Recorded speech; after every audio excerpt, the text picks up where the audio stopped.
Welcome to sports, everyone. The UW lacrosse women's soccer team hasn't won a WIAC tournament championship since 1996. The Eagles have a chance to end the drought at home tonight against UW Whitewater.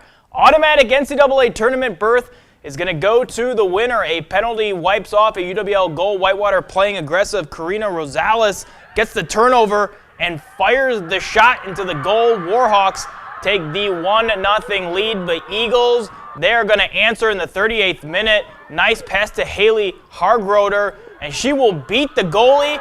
And just like that, this match is tied up at 1. No more scoring the rest of regulation or 2 overtimes. So it's going to come down to penalty kicks. Whitewater kicking last, tied at 2. And UWL gets a must-need stop from freshman keeper Lily Brock. Natalie Herzog is going to go left side. Eagles are going to go up 4-3. And then Rosales, who scored the only goal on the day for Whitewater, hits the crossbar and misses. UW Lacrosse wins the shootout 4-3 to capture the program's second ever conference tournament championship. Tried to just focus on every shot that I was taking. So step up and try and make the save. I was pretty close on a lot of them. And then, it was one of those things where I trusted all my shooters to make their shots. 7-0 in the regular season was exciting, but getting this crown back in lacrosse since 1996 it was important to the players, and we're excited. And a couple easier nights to sleep here. I feel like we were in before this, but I really feel like we cemented ourselves and really played well. UWL volleyball also playing a conference tournament final tonight against Whitewater. Eagles take game number 1, and they work it to Jessica Jablonski, who gets it past 2 blockers. UWL wins game 2, 25-21 for a 2-0 match lead. Third set, they set it to Catherine Moss. Defense has no chance at stopping that. And then it's WIAC Offense Player of the Year, Stephanie Henk, getting the dig and being rewarded with the ball sent right back to her.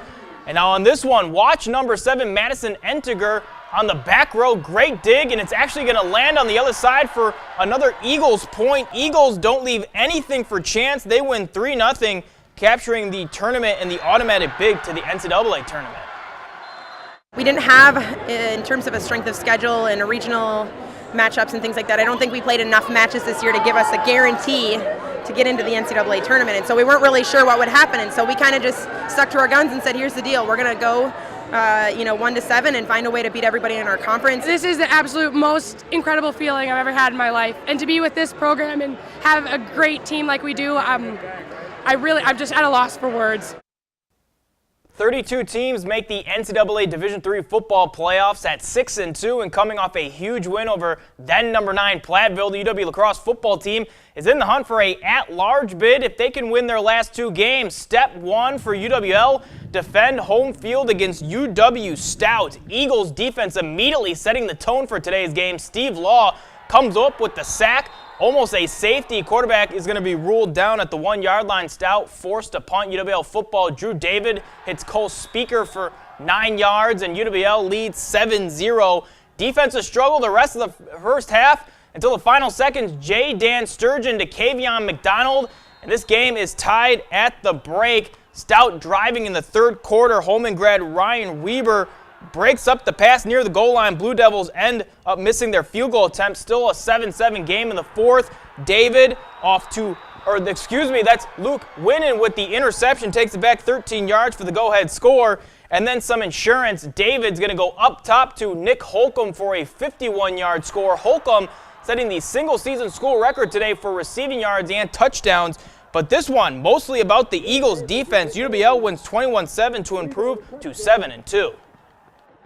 7 or 8 sacks and 4 picks, and I think we caused like 5 or 6 fumbles. I mean, the amount of they're just so opportunistic, and they take coaching. And what can you say about Luke Winnan? I mean, the guy, what a great player, and they just willed us to a victory today. Crucial play in the game. I mean, they're pinned back, so coach just called a great play. So I mean, the quarterback was kind of scrambling, so I just made a play on it. I was fortunate to get in the end zone. Division II ball, 18th ranked Winona State on the road at Southwest Minnesota State. Warriors with another convincing win, 45-7. Winona State now 9-1 on the year. Welcome back. The best high school runners in Minnesota gathering at St. Olaf College today for the state cross-country meet. A lot of eyeballs on a pair of sisters from Winona. Cotter freshman Grace Ping won state 2 years ago and owns a handful of national age group records. Her sister, 7th grader Lauren, well, she's not too shabby herself. She's also on the Cotter varsity team. Class A girls race, both Pink sisters near the front. Their 7th grader Lauren crosses the line in 18:19. That's good for second. Grace right behind her, 18:27, third place. The Pink sisters lead Cotter to a second place finish at state. I would say that I probably could have had a faster start. I was trying to stay relaxed at the start, but I couldn't really push back up after that relaxed start, so I don't know. It's really fun to know that I have other people here with me, and it's not just like me and my sister, it's my whole team to like cheer each other on. Class A boys race, this one was exciting. Down to the final stretch, La Crescent's Matt Steiger and Mounds Park Academy's Declan Dahlberg neck and neck. Steiger just edges out Dahlberg by 0.8 seconds. He's your champion, time of 15:44. La Crescent finishes 9th as a team. My biggest dream was everything I wanted. It's just, I've always been so close in previous years, and then to finally get it done, it's just amazing. It's just cherry on top.